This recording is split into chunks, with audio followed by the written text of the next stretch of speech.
नमस्कार। उत्तर प्रदेश के हमारे बुलेटिन में आपका बहुत बहुत स्वागत है। मैं हूं आपके साथ दीपिका आहूजा। चलिए शुरुआत करते हैं बुलेटिन की बड़ी खबर के साथ, जो कि हमीरपुर से सामने आ रही है। आपको बता दें कि आरोपी सनी के घर पर पुलिस का जमावड़ा देखने को मिला। रात भर चप्पे चप्पे पर छानबीन करती रही पुलिस। और आपको बता दें कि सनी सिंह की बहन देर रात अपने भाई पिंटू सिंह के घर पहुंची। सनी सिंह का भाई और उसका परिवार घर में कैद हो चुका है। आपको बता दें कि घर से निकलने और किसी के घर पे आने का पर भी प्रतिबंध लगाए गए हैं। पुलिस के आधा अधिकारी समेत तमाम पुलिस बल तैनात किया गया है। तो बड़ी और अहम जानकारी सामने आ रही है, जहां पर आपको बता दें कि अतीक हत्याकांड में शामिल शूटर सनी सिंह के घर पर पुलिस का जमावड़ा देखने को मिला। रात भर चप्पे चप्पे पर छानबीन करती जा रही है पुलिस।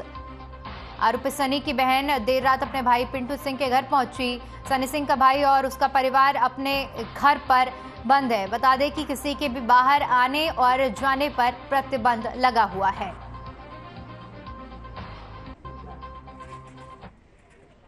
तो तस्वीरें हम आपको दिखा रहे हैं, जहां पर आरोपी शूटर सनी सिंह के घर पर पुलिस का जमावड़ा देखने को मिल रहा है। भारी संख्या में पुलिस बल तैनात किया गया है और चप्पे चप्पे पर छानबीन की जा रही है।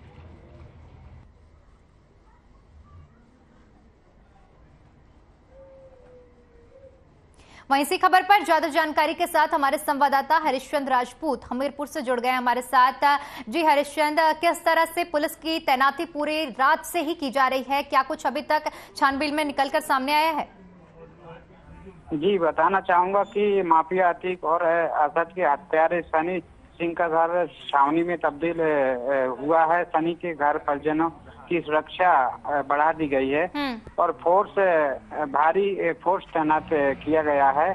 जी जी मैम। इसके अलावा जो आपने बताया कि फोर्स की तैनाती भी की गई है, किसी के आने और जाने पर भी प्रतिबंध लगाया गया है? जी, सनी के घर पर पूर्ण प्रतिबंध लगाया गया है। ना कोई आ सकता है और ना कोई जा सकता है। देर रात सनी की बहन भी सनी के घर पहुंची हुई है बड़े भाई से मिलने के लिए। जी। पुलिस के द्वारा छानबीन भी की जा रही है पूरे घर की, चप्पे चप्पे पर जिस तरह की खबर आ रही है।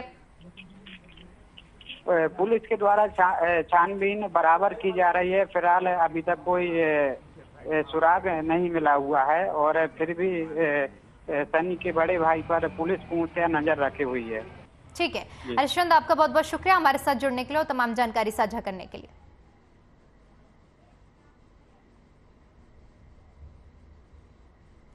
वहीं प्रयागराज से इस वक्त की बड़ी खबर सामने आ रही है। आपको बता दें कि अतीक अशरफ मर्डर मामले में एसआईटी का गठन कर दिया गया है। प्रयागराज पुलिस कमिश्नर ने एसआईटी का गठन किया है। 3 सदस्यीय एसआईटी का गठन किया गया है।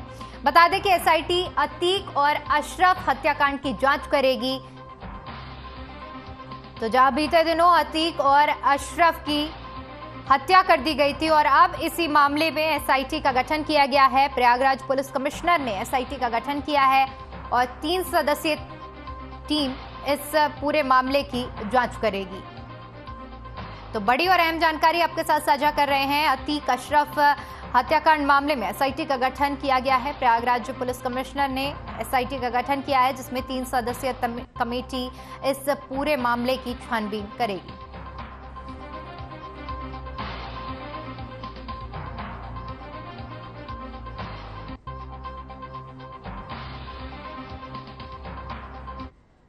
तो आधिकारिक सूचना दिखा रहे हैं हम, जहां पर प्रयागराज पुलिस कमिश्नर ने एसआईटी का गठन करते हुए आधिकारिक ये नोटिस जारी की गई है, जहां पर 3 सदस्यीय टीम अब इस पूरे हत्याकांड मामले की जांच करेगी। 3 सदस्यीय एसआईटी का गठन किया गया है अतीक अशरफ मर्डर मामले में।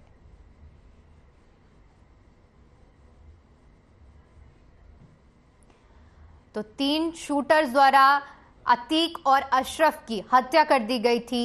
ये सब कुछ मीडिया के कैमरों के सामने हुआ था और अब इसी पूरे मामले पर एसआईटी का गठन किया गया है। प्रयागराज पुलिस कमिश्नर ने 3 सदस्यीय एसआईटी का गठन किया है।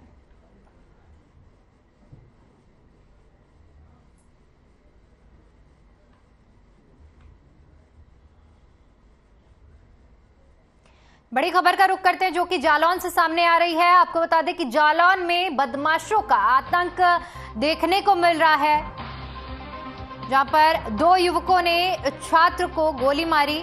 छात्र की मौके पर ही मौत हो गई है। कोतवाली से महज 200 मीटर की दूरी पर यह पूरी हत्या का मामला सामने आया है। तो बदमाशों के हौसले इतने ज्यादा बुलंद हैं कि मात्र 200 मीटर की दूरी पर गोली चलाई गई। 2 युवकों ने छात्र पर गोली चलाई, जिसकी वजह से छात्र की मौके पर ही मौत हो गई। मौके से अवैध तमंचा छोड़कर आरोपी फरार हो गए हैं। लेकिन हैरान करने वाली बात यह है कि कोतवाली से महज 200 मीटर की दूरी थी जहां पर बदमाशों ने छात्र पर गोली चलाई। गोली लगने के बाद छात्रा की मौके पर ही मौत हो गई। बता दें कि आरोपी वारदात को अंजाम देकर अपने हथियार को छोड़कर भाग गए। तस्वीरें हम आपको दिखा रहे हैं क्योंकि ये तस्वीरें संवेदनशील हैं, इसलिए हम आपको पूरी तस्वीरें नहीं दिखा सकते हैं। लेकिन ये जालौन की तस्वीरें हैं जहां पर छात्र को गोली मारकर उसकी हत्या कर दी गई। तो जालौन का ये पूरा मामला है जहां पर दिन दहाड़े बदमाश ने छात्र को गोली मारी और गोली लगने से छात्र की मौत हो गई है। 2 युवक आए थे जिन्होंने छात्र को गोली मारी है और कोतवाली से महज 200 मीटर की दूरी पर यह पूरा घटनाक्रम हुआ है। इस वारदात को अंजाम देने के बाद बदमाश अपने हथियार को मौके पर ही छोड़कर फरार हो गए।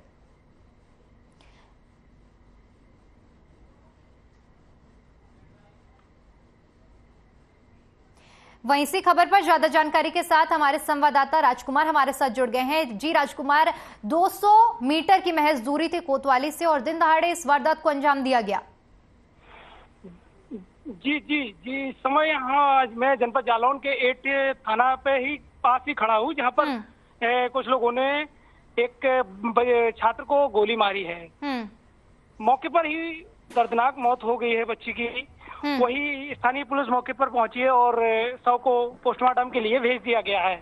अभी क्या कुछ वजह सामने आई है कि किस वजह से गोली मारी गई है? अभी फिलहाल में कोई भी ऐसी जानकारी नहीं मिली है और पुलिस जांच पड़ताल में जुट गई है। मौके पर पुलिस अधीक्षक ने मौके की घटना का मुआयना किया है और जांच में 4 टीमें बनाई गई हैं। जल्द से जल्द घटना का खुलासा करने की बात कही है। जो मृतक है उनकी पहचान हो गई है? क्या परिजनों तक ये सूचना पहुंच गई है? हाँ, मृतकों के जो बच्ची है उसका नाम है रोशनी नाम। उसके परिजनों को सूचना पुलिस के द्वारा मिल चुकी है। बिल्कुल। इस मामले में परिजनों का क्या कुछ कहना है? क्या वो किस चीज पर आशंका जता रहे हैं? अभी परिवार का कोई ऐसी तहरीर नहीं मिली है, ना ही कोई इस तरीके की सामने वारदात आई है। ठीक है जी राजकुमार, आपका बहुत बहुत शुक्रिया हमारे साथ जुड़ने के लिए और तमाम जानकारी साझा करने के लिए। वहीं फर्रुखाबाद से बड़ी खबर सामने आ रही है जहां पर आपको बता दें कि दूसरे चरण की नामांकन प्रक्रिया शुरू हो गई है। आज से नामांकन प्रक्रिया की शुरुआत हुई है। अभी तक किसी पार्टी ने प्रत्याशी नहीं घोषित किए हैं, लेकिन आज से नगर निकाय चुनाव के लिए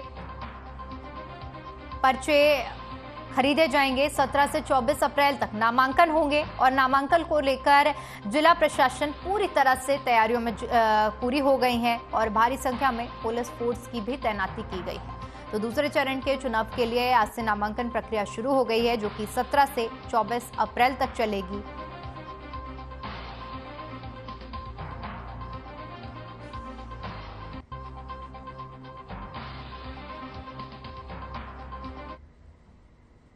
तो तस्वीरें हम आपको दिखा रहे हैं जहां प्रशासन की तरफ से पूरी तैयारी कर ली गई है और आज से क्योंकि नामांकन प्रक्रिया दूसरे चरण की शुरू हो रही है इसलिए सुरक्षा के भी पुख्ता इंतजाम किए गए हैं। पुलिस भारी संख्या में पुलिस बल की तैनाती की गई है। 17 से 24 अप्रैल तक ये नामांकन प्रक्रिया चलेगी और दूसरे चरण के नामांकन प्रक्रिया आज से शुरू हुई है।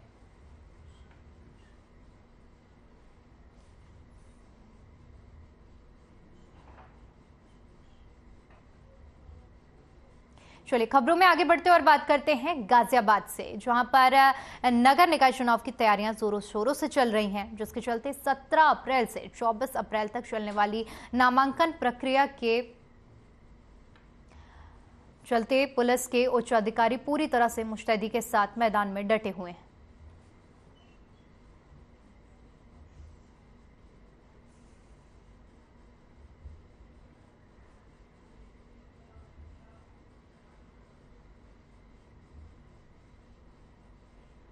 बुलंदशहर से बड़ी खबर सामने आ रही है। आपको बता दें कि बाइक सवार बदमाशों की पुलिस से मुठभेड़ हुई है। आदित्य नाम का बदमाश फायरिंग में घायल हुआ है और दूसरा आरोपी मौके का फायदा उठाकर फरार हो गया। बता दें कि चेन स्नेचिंग की वारदात को अंजाम दिया करते थे दोनों ही आरोपी। दोनों के पास से 2 तमंचे, 4 जिंदा कारतूस और एक बाइक बरामद की गई है। दराऊ के से बिचौली गांव के पास ये पूरी मुठभेड़ हुई है, जहां पर आपको बता दें कि एक बदमाश को पुलिस ने पकड़ लिया है, जिसके गोली लगने की वजह से वो घायल हो गया है। वहीं दूसरा आरोपी मौके का फायदा उठाकर फरार हो गया। बुलंदशहर की ये पूरी घटना है, जहां पर बाइक सवार बदमाशों की पुलिस से मुठभेड़ हुई और इस दौरान आदित्य नाम का एक बदमाश फायरिंग में घायल हुआ है और दूसरा आरोपी मौके का फायदा उठाकर फरार हो गया।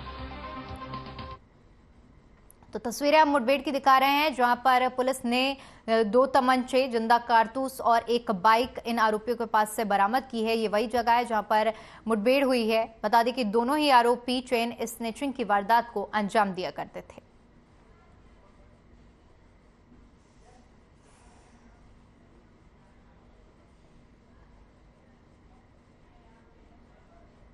वहीं गाजियाबाद के सिहानी गेट थाना क्षेत्र के गांधीनगर इलाके में बेखौफ बदमाशों के हौसले बुलंद होते जा रहे हैं। बदमाश ने जूते की दुकान पर जूते खरीदने के लिए आए। वहीं पर जूते की कीमत को लेकर दुकानदारों और बदमाशों के बीच में कहासुनी हुई। कहासुनी इतनी बढ़ गई कि दुकानदार और युवकों के बीच में मारपीट हो गई और फिर बेखौफ बदमाशों ने जूते को लेकर गोली चला दी और भाग गए। इस घटना में 2 लोग घायल हो गए हैं, जिन्हें अस्पताल में भर्ती कराया गया है।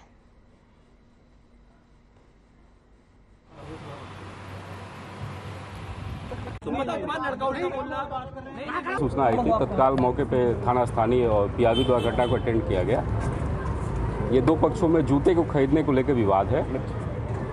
इस संबंध में कुछ लड़के आए और जो शॉप पे 2 लड़के थे उनको मारे पीटे हैं और जैसा प्रत्यक्षदर्शी बता रहे हैं कि एक हवाई फायरिंग भी किए हैं। सभी बिंदुओं पर जांच की जा रही है, आवश्यक विधिक कार्रवाई की। सर कितने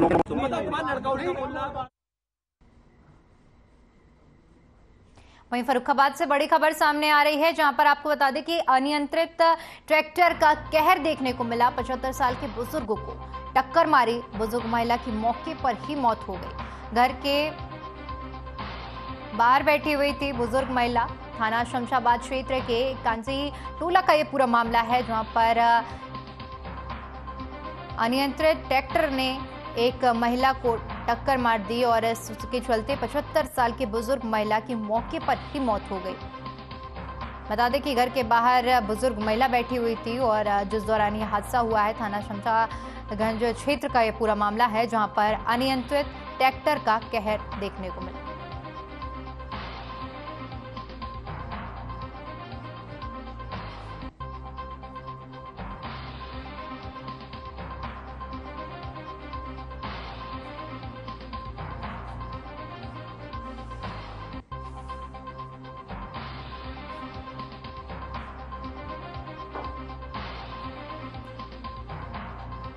फर्रुखाबाद की पूरी घटना है, जहां पर अनियंत्रित ट्रैक्टर ने एक 75 वर्षीय महिला को टक्कर मार दी। टक्कर इतनी जोरदार थी कि महिला की मौके पर ही मौत हो गई। बता दें कि महिला अपने घर के बाहर बैठी थी और इसी दौरान वो ट्रैक्टर की चपेट में आ गई और यह हादसा हो गया। फर्रुखाबाद के शमशाबाद थाना क्षेत्र का ये पूरा मामला है, जहां पर अनियंत्रित ट्रैक्टर का कहर देखने को मिला। 75 साल की बुजुर्ग महिला को ट्रैक्टर ने टक्कर मार दी और जिसके चलते महिला की मौके पर ही मौत हो गई। वहीं कन्नौज पुलिस लाइन में स्थित मक्का के खेत में पानी लगाने गए युवक की करंट लगने से मौत हो गई। मामले की जानकारी मिलते ही पुलिस मौके पर पहुंची और शव को पोस्टमार्टम के लिए भेज दिया। साथ ही मामले पर जानकारी देते हुए बताया कि युवक मक्के के खेत में पानी लगाने गया था। खेत के आसपास लोहे के तार बांध रखे थे, जिसमें आवारा जानवरों के लिए करंट लगा रखा था। उसी तार में युवक चिपक गया और उसकी मौके पर ही दर्दनाक मौत हो गई, जिसका परिजनों ने नलकूप मालिक पर लापरवाही का आरोप लगाया है और कहा है कि ट्यूबवेल मालिक खेत पर ही मौजूद था। युवक को करंट लगता देख वह मौके से फरार हो गया और उसकी मदद तक नहीं की।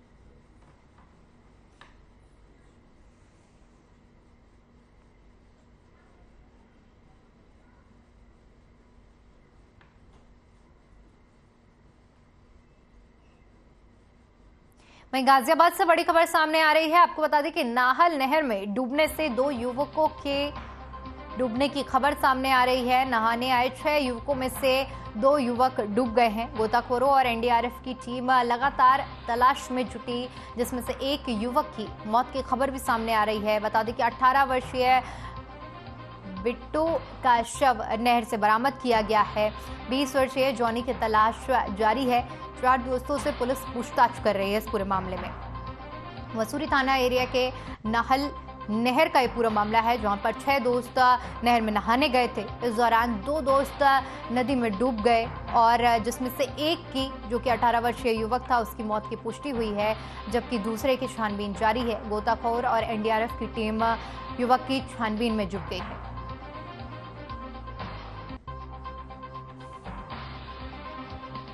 तो नाहल नहर में 2 युवकों के डूबने का मामला सामने आ रहा है। तस्वीरें नाहल नहर की है, हम आपको दिखा रहे हैं, जहां पर 6 दोस्त नहर में नहाने गए थे। इस दौरान 2 युवक नहर में डूब गए, जिसमें से एक युवक की मौत की पुष्टि हो गई है, जो कि 18 वर्षीय है, जिसका नाम बिट्टू बताया जा रहा है।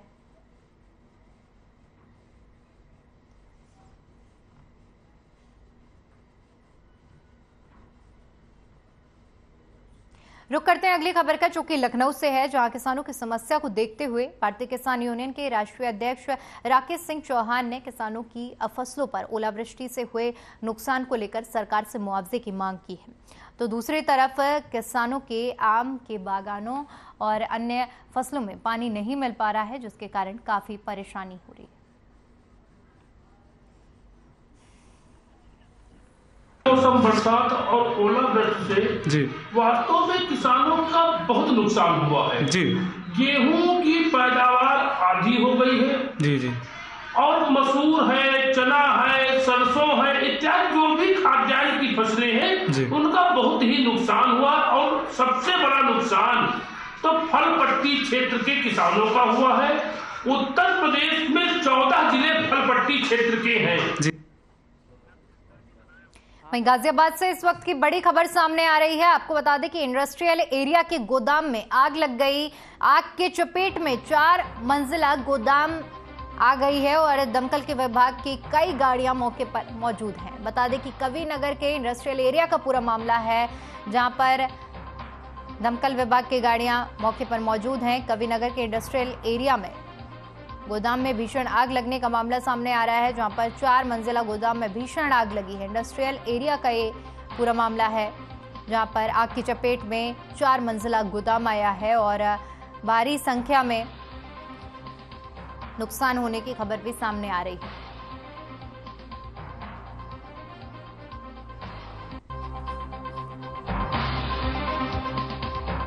तो तस्वीरें हम आपको दिखा रहे हैं, गाजियाबाद की तस्वीरें हैं, जहां पर 4 मंजिला गोदाम में आग लग गई है। इंडस्ट्रियल एरिया है जहां पर ये आग लगी है।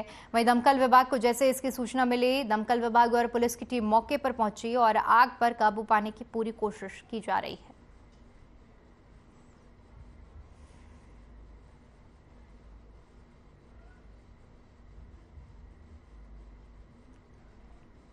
तो गाजियाबाद की ये तस्वीरें हैं। गाजियाबाद के इंडस्ट्रियल एरिया में 4 मंजिला गोदाम में भीषण आग लग गई, जिसके बाद दमकल की कई गाड़ियां मौके पर मौजूद हैं और आग पर काबू पाने की पूरी कोशिश की जा रही है। बताया जा रहा है कि ये गाजियाबाद का इंडस्ट्रियल एरिया है, जहां पर गोदाम में आग लगी है। वहीं सीतापुर बेसिक शिक्षा विभाग के खेल निराले हैं। शासन बेसिक स्कूलों में छात्र संख्या को बढ़ाने और बेहतरीन तालीम देने के लिए प्रयासरत है। जिले में स्कूल चलो अभियान के तहत जागरूकता रैली निकाली जा रही है, जिसमें माननीय जनप्रतिनिधि अपनी उपस्थिति दर्ज करा रहे हैं। लेकिन सीतापुर जिला कुछ अलग ही राग गा रहा है। यहाँ के खंड शिक्षा अधिकारी अपनी सनक में काम कर रहे हैं। इसी बीच खंड शिक्षा अधिकारी आराधना अवस्थी की कार्यशैली सुर्खियां बटोर रही हैं। प्रशासनिक नियंत्रण के काम पर अपनी चाटुकारों को छूट देने और अन्य को मनमाना आदेश निर्देश देकर प्रताड़ित करने वाली अनुराधा पूर्व माध्यमिक विद्यालय भवानीपुर में निरीक्षण के दौरान उन्होंने वहां अनुपस्थित एक शिक्षक की अनुपस्थिति को जानबूझकर अनदेखा कर दिया। फिलहाल इस मामले को लेकर स्थानीय मंत्रीगण और शिक्षा मंत्री के यहां अनुदेशक लाने और की बात कही जा रही है और गौरतलब है कि यूपीएस भवानीपुर के पूर्व में हुए कई मामलों को भी सामने लाया जा सकता है।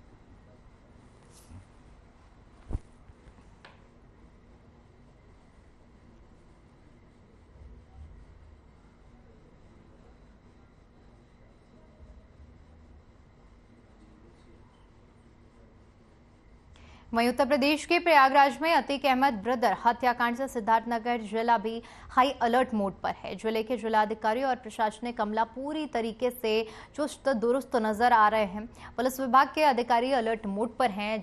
जगह जगह पर फ्लैग मार्च कर लोगों को सुरक्षा का एहसास दिलाया जा रहा है। साथ ही लोगों से अपील भी की जा रही है। सीओ सदर का कहना है कि पूरे प्रदेश में हाई अलर्ट को देखते हुए सिद्धार्थनगर जिले को भी अलर्ट मोड पर रखा गया है। जितने भी संवेदनशील एरिया हैं वहां पर सुरक्षा व्यवस्था मुस्तैद की गई है और लोगों से अपील की गई है कि शांति व्यवस्था को कायम रखें। हालांकि जिले में शांति व्यवस्था कायम रखने के लिए धारा 144 लागू की गई है। निकल नहीं पाई। प्रदेश स्तर पर हाई अलर्ट को देखते हुए जनपद सिद्धार्थनगर में पुलिस द्वारा पैदल गश्त की कार्रवाई की जा रही है तथा जो संवेदनशील स्थान है वहां पर प्रॉपर ड्यूटी लगाई जा चुकी है और शांति व्यवस्था कायम। अलीगंज थाना क्षेत्र की पुलिस को मुखबिर की सूचना मिली कि शमशादीनपुर में कई मुकदमे वंचित बदमाश बाइक से ब्लॉक की तरफ आ रहा है। इनामियापुर व सुलेमपुर गांव के निकट नेशनल हाईवे पर बदमाश फरीद उर्फ बाबू और अलीगंज में पुलिस की मुठभेड़ हो गई, जिसमें बदमाश समेत सिपाही अजय यादव के पैर में गोली लग गई। आनन फानन में पुलिस टीम ने बदमाश और घायल सिपाही को इलाज के लिए अस्पताल पहुंचाया। बता दें कि बीते जनवरी महीने में रात्रि के समय अलीगंज तिराहे पर अखलाक उर्फ लखू को जान से मारने के लिए गोली चलाई गई थी।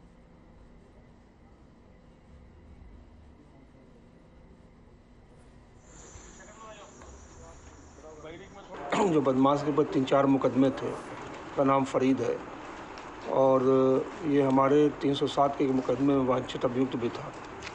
आज अपने के साथी के साथ ये जा रहा था, सूचना प्राप्त हुई थी तो पुलिस को देखते ही इसने उन पर फायरिंग कर दी। अपने बचाव में पुलिस ने ही फायर किया, इसमें उसको गोली लगी है और इसका एक साथी भाग गया। इसकी बाकी अग्रिम विधिक कार्रवाई की जा रही है।